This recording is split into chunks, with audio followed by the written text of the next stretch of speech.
నమస్తే అండి. ఈరోజు మనం చిక్కుడుకాయలు ఏపుడు చేసుకుందామండి. పచ్చివేనండి, ఉడకపెట్టకుండా. ముందు ఆయిల్ పెట్టుకున్నానండి, జీలకర్ర ఆవాలు వేసుకుంటున్నానండి.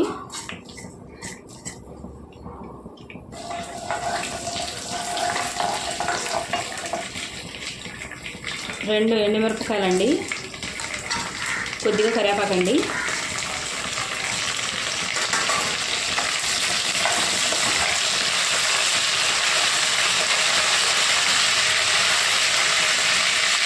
కొద్దిగా ఎగితే సరిపోద్దండి.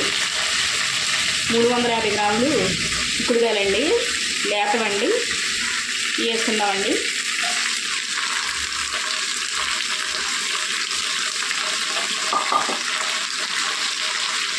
ఈ మగ్గటానికి పసుపు ఉప్పు వేసుకుందామండి.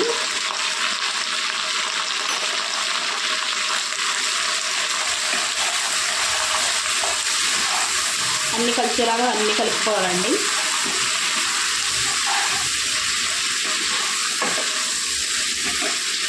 చాలా టేస్టీగా ఉంటుందండి. ఎప్పుడు చిక్కుడుకాయ ఎలా వండుకున్నా చాలా టేస్ట్ అండి.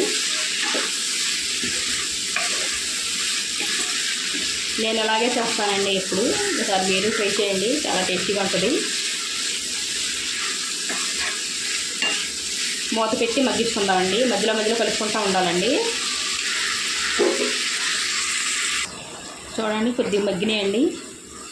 ఇలా కలుపుకుంటూ ఉండాలండి. కలుపుకుంటూనే మగ్గించుకోవాలండి. కొద్దిగా ఒక 2-3 నిమిషాలు ఒకసారి.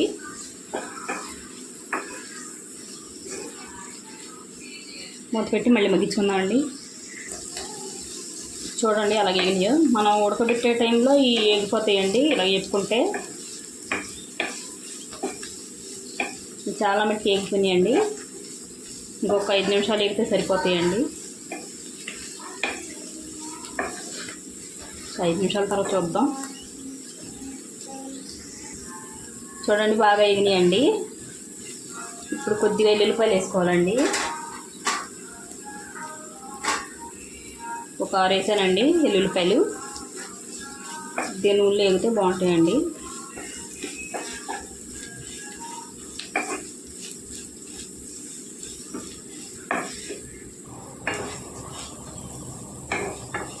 కలుపుకుంటే బాగా ఎగుతాయండి. అన్నీ సమానంగా ఎగుతాయి.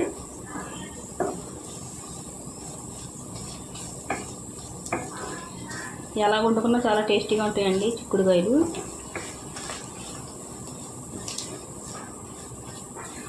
కొద్దిగా ఎగితే సరిపోతాయండి.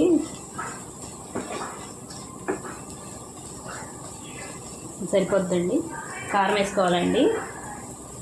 కారం 3 స్పూన్లు వేస్తున్నానండి. ఇంకా ఎక్కువ వేసుకుంటే ఎక్కువ వేసుకోవచ్చండి, తక్కువ వేసుకుంటే తక్కువ వేసుకోవచ్చు. నేను సరిపడా వేస్తున్నానండి. కారం వేసిన తర్వాత ఎక్కువసేపు వేగవసరం లేదండి. 1 నిమిషం వేగితే సరిపోతాయండి. ఇలా కలుపుకుంటూ వేపేసుకోవాలి అంతే. ఎక్కువసేపు వేగినా కారం మాడిపోద్దండి, చేదు వచ్చేస్తుంది ఎప్పుడు.